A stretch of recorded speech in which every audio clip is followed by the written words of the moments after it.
Welcome back to daily government updates YouTube channel. இன்னைக்கு நம்ம பார்க்க போற வீடியோ என்னன்னு பாத்தீங்கன்னா, how to avoid top 10 financial mistakes. நான் எவ்வளவு சம்பளம் வாங்கினாலும் என்னால ₹1 கூட சேமிக்க முடியல, என் காசு எங்க போகுதுன்னு தெரியல அப்படின்னு சொல்லி நிறைய பேர் புலம்பிக்கிட்டே இருப்பீங்க. மிஸ்டேக் உங்க மேலதான். ஏன்னா உங்க கைக்கு தானே உங்க சேலரி வருது, அப்ப அந்த காசு எங்க போகுது அப்படின்னு தெரியலன்னு சொன்னா உங்ககிட்டதான் மிஸ்டேக் இருக்கு.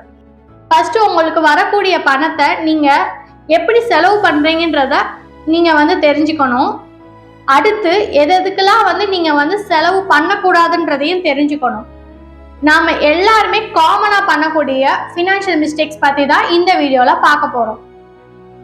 ஆனா எல்லாருமே எல்லா மிஸ்டேக்ஸுமே கண்டிப்பா பண்ண மாட்டோம், ஏதாவது ஒரு மிஸ்டேக்ஸ் தான் பண்ணுவோம். ஸோ நீங்க இந்த வீடியோவை ஃபுல்லா பார்த்து நீங்க என்ன மிஸ்டேக் பண்றீங்கன்றத அனலைஸ் பண்ணி அதை அவாய்ட் பண்ணிட்டு உங்களோட சேவிங்ஸை இம்ப்ரூவ் பண்ணிக்கோங்க. First, unnecessary expenses. நான்லாம் அனாவசியமா எந்த ஒரு செலவுமே பண்றது இல்லை அப்படின்னு சொல்றவங்க தான் இந்த செலவை அவங்களுக்கு தெரியாமே பண்ணிக்கிட்டு இருக்காங்க. ஸோ நீங்க அப்படி பண்ணீங்கன்னா கண்டிப்பா அதை மாத்திக்கோங்க. அது என்ன செலவுன்னு கேக்குறீங்களா? ஒண்ணுமே இல்லை. மார்னிங் வீட்டில் ஒரு காஃபி குடிச்சிருப்பீங்க, திரும்ப ஆஃபீஸ்க்கு போறதுக்கு முன்னாடி கடையில நின்று ஒரு காஃபி குடிப்பீங்க, ஆஃபீஸ்லயே கொடுக்குற காஃபியும் குடிச்சிட்டு திரும்ப வீட்டுக்கு வரப்ப கடையில ஒரு காஃபியை குடிச்சிட்டு திரும்ப வீட்டுக்கு ஒரு காஃபி குடிப்பீங்க.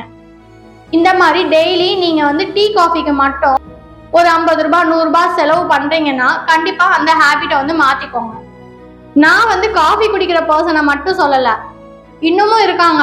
சிகரெட் குடிப்பாங்க, ஆல்கஹால் குடிப்பாங்க, வீட்டுக்கிட்ட இருக்கிற கடைக்கே நடந்து போக மாட்டாங்க, வண்டியை தான் எடுத்துட்டு போவாங்க. அப்ப அங்க பெட்ரோல் சார்ஜஸும் அதிகமாகும். நினைக்கலாம் நான் இந்த மாதிரிலாம் செய்ய மாட்டேன் பர்ஃபெக்ட் அப்படின்னு நினைக்கலாம். சில பேர் என்னன்னு பாத்தீங்கன்னா ஆன்லைன்ல ஏதாவது வாங்கிக்கிட்டே இருப்பாங்க. அந்த பொருள் அவங்களுக்கு தேவை கூட இருக்காது, ஆனா ஆஃபர் போட்டுட்டானா ஓகே நம்ம அது வாங்கிடணும் அப்படின்னு சொல்லிட்டு வாங்கிடுவாங்க. வாங்கி வீட்டுல வச்சு பூஜை பண்ணிக்கிட்டு இருப்பாங்க. ஸோ இப்படியும் சில பேர் இருக்காங்க. ஸோ இன்னும் சில பேர் இருக்காங்க ஸ்பெண்டிங் டு சேவ். ஆன்லைன்ல ஏதாவது ஒரு ப்ராடக்ட் தேவையானதை வாங்குவாங்க. ஒரு ₹400 வாங்குறாங்க அப்படின்னா எக்ஸ்ட்ரா ஒரு ₹100 வாங்கினா உங்களுக்கு டெலிவரி ஃப்ரீ அப்படின்னு சொல்லுவாங்க. இல்லைன்னா ஏதாவது ஆஃபர்ஸ் ப்ரொவைட் பண்ணுவாங்க.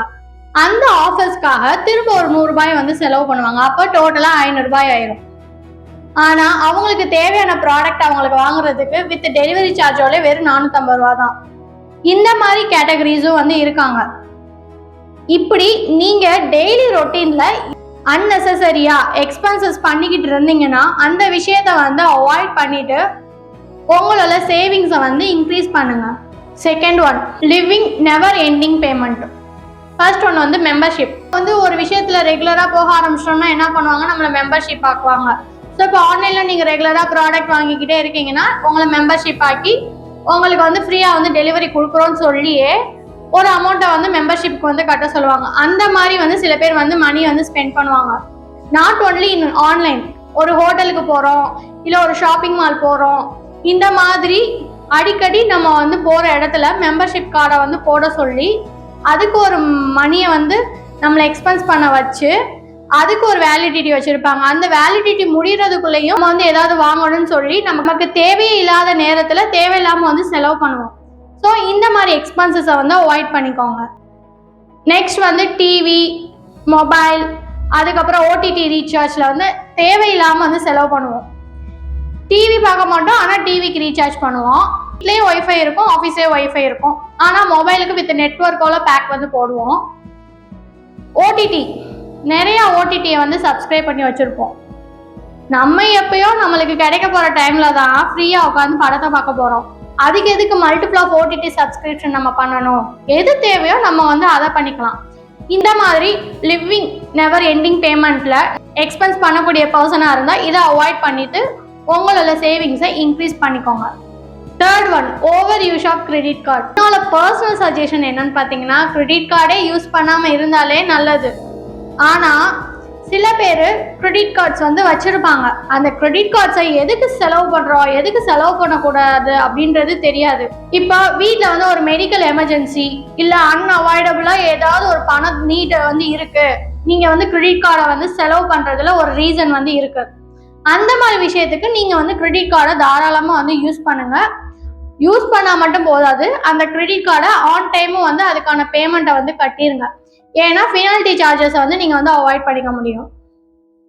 ஆனா சில பேர் வந்து சம்பந்தமே இல்லாம கிரெடிட் கார்ட்ஸ் எதுக்கு எடுத்தாலும் கிரெடிட் கார்ட்ஸ் தான் வந்து யூஸ் பண்ணுவாங்க.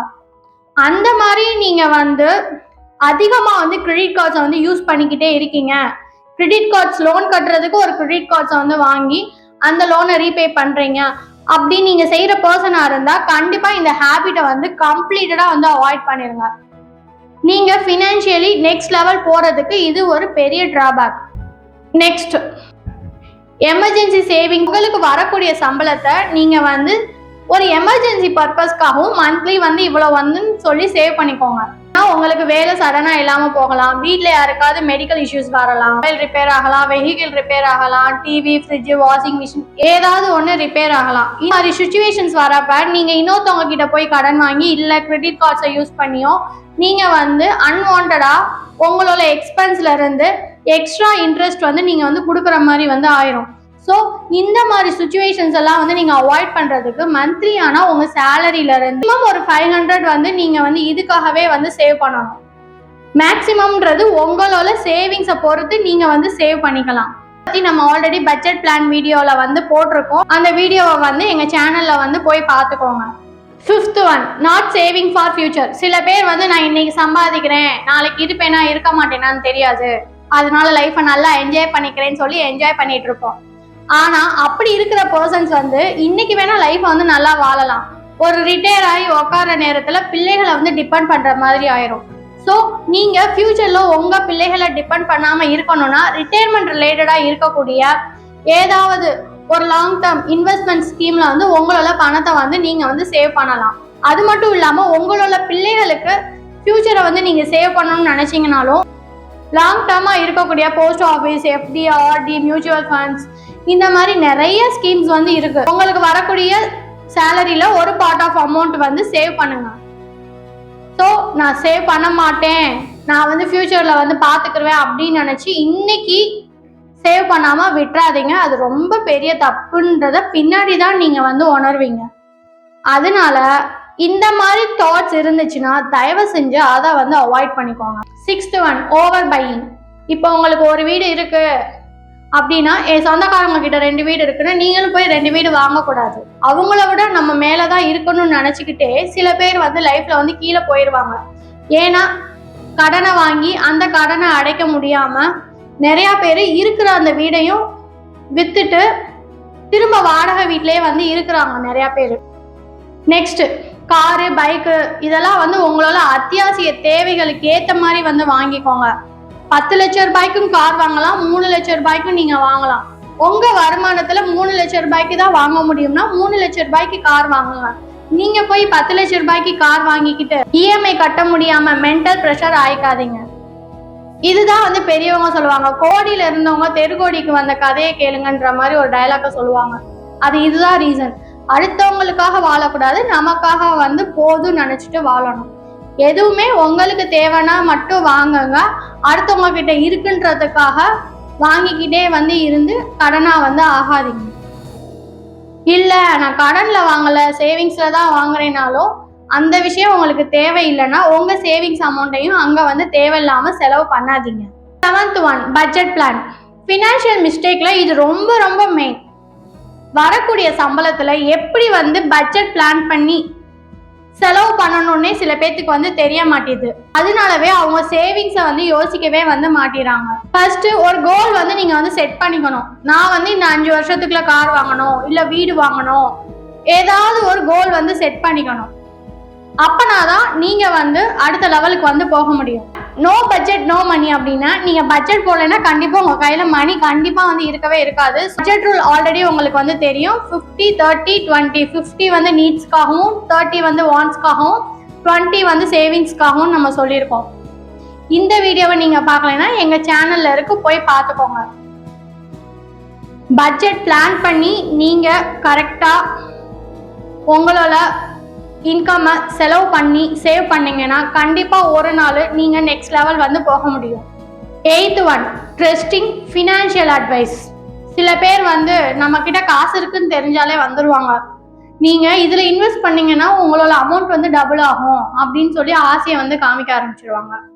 ஸோ அப்படி வந்து உங்ககிட்ட யார் வந்து என்ன பிரெயின் வாஷ் பண்ணாலும் அப்படியே நம்பி உங்களோட பணத்தை அங்கே இன்வெஸ்ட் பண்ணக்கூடாது. ஃபர்ஸ்ட் நீங்க அதை வெரிஃபை பண்ணணும். நார்மலாகவே நம்ம வந்து ஒரு சில சிஸ்டம் வந்து சேவிங்ஸ்க்குன்னு வச்சிருக்கோம். எஸ்ஐபி, மியூச்சுவல் ஃபண்ட்ஸ், அதுக்கப்புறம் post office scheme, FD, RD இந்த மாதிரி வச்சிருக்கோம். இது தவிர்த்து வேற எதுலையாவது உங்களை வந்து இன்வெஸ்ட் பண்ண சொல்றாங்கன்னா அவங்க சொல்ற சிஸ்டம் வந்து செபி வெரிஃபைடான்றத பார்த்துக்கோங்க. அதுக்கப்புறம் சொல்லுவாங்க 100% நான் சொல்றேன், இதுல நீங்க பணத்தை போட்டீங்கன்னா உங்களுக்கு 30% ரிட்டர்ன் கிடைக்கும் அப்படின்னு சொல்லி ஹை இன்ட்ரெஸ்ட் ரிட்டர்ன் வந்து கிடைக்கும்ன்ற மாதிரி சொல்லுவாங்க. எப்பயுமே எந்த ஒரு ரிட்டர்ன்ஸுமே வந்து ஹையா வந்து கிடைக்கணும்னா நம்ம வந்து அதுக்கு வந்து லாங் டேர்ம் வெயிட் பண்ணணும். ஓகேவா? ஸோ இந்த மாதிரி கேரண்டியா வந்து உங்களை சொல்லி ஏதாவது பண்ணாலும் நீங்க அதை ட்ரஸ்ட் பண்ணாதீங்க. 9th one, friends and family. நம்ம கிட்ட காசு இருக்குனாலே கண்டிப்பா வந்து ஃப்ரெண்ட்ஸ் வந்து ஹெல்ப் கேட்பாங்க, ஃபேமிலி மெம்பர்ஸ் வந்து ஹெல்ப் வந்து கேட்பாங்க. இவங்களுக்கு நம்ம வந்து ஹெல்ப் பண்ணக்கூடாதுன்னு நம்ம சொல்ல வரல. ஆனா ஹெல்ப் பண்றதுக்கு முன்னாடி அந்த பர்சன் வந்து உங்களுக்கு வந்து நீங்க கொடுக்கக்கூடிய அமௌண்ட்டை வந்து திருப்பி தருவாங்களான்றது உங்களுக்கு வந்து நல்லாவே வந்து தெரியும். ஸோ அப்படி அவங்க தருவாங்க அப்படின்னு உங்களுக்கு தெரிஞ்சா மட்டும் அவங்களுக்கு வந்து ஹெல்ப் பண்ணுங்க. இல்லையா, இல்லைன்னு சொல்லி விட்டுருங்க. ஒரு எமர்ஜென்சி நீடுனா கண்டிப்பா வந்து ஹெல்ப் பண்ணுங்க. இல்லையா, தயவு செஞ்சு கொடுக்காதீங்க. அதனால ரிலேஷன்ஷிப் பிரேக் ஆனாலும் பரவாயில்ல. 8th one, life style inflection. இந்த ஃபினான்ஷியல் மிஸ்டேக்ஸை நம்ம எல்லாருமே வந்து கண்டிப்பா பண்ணுவோம். நம்ம ஒரு பட்ஜெட் பிளான் பண்ணி ஒரு கோல் வந்து செட் பண்ணி தான் வந்து ஃபினான்ஷியல் மேனேஜ்மெண்ட் பண்ணிட்டு வந்துட்டு இருப்போம். ஒரு சர்டன் பீரியட்ல வந்து நம்மளுக்கு வந்து ஒரு சேலரி இன்க்ரிமெண்ட் ஆகுது அப்படின்றப்ப நம்ம வந்து அதை வந்து உடனே வந்து எக்ஸ்பென்ஸ்ல வந்து போட்டுறக்கூடாது. சேலரி இன்க்ரீஸ் ஆகுதுன்னா உங்களோட சேவிங்ஸ் தான் வந்து இன்க்ரீஸ் ஆகணுமே தவிர்த்து உங்களோட எக்ஸ்பென்ஸ் வந்து இன்க்ரீஸ் ஆகக்கூடாது. உங்களோட எக்ஸ்பென்ஸ் வந்து ஆல்ரெடி நீங்க பட்ஜெட் பிளான் படி என்ன வந்து எக்ஸ்பென்ஸ் பண்ணிக்கிட்டு இருக்கீங்களோ அதவே நீங்க ஃபாலோ பண்ணிக்கிட்டு உங்களோட சேவிங்ஸை வந்து இன்க்ரீஸ் பண்ணுங்க. இந்த வீடியோ வந்து கண்டிப்பா உங்களுக்கு வந்து ஹெல்ப்ஃபுல்லா இருந்திருக்கும். நீங்க எந்த விதத்துல வந்து ஃபினான்ஷியல் மிஸ்டேக் பண்றீங்கன்றத இப்ப நீங்க ஒரு அனலைஸ் பண்ணியிருப்பீங்க. ஸோ அந்த விஷயத்த நீங்க அவாய்ட் பண்ணிட்டு உங்களோட சேவிங்ஸை இன்க்ரீஸ் பண்ணிக்கோங்க. லைஃப்ல நெக்ஸ்ட் லெவல் போறதுக்கு சேவிங்ஸ் மட்டும் தான் கண்டிப்பா உங்களுக்கு ஹெல்ப்ஃபுல்லா வந்து இருக்கும். தேங்க்யூ.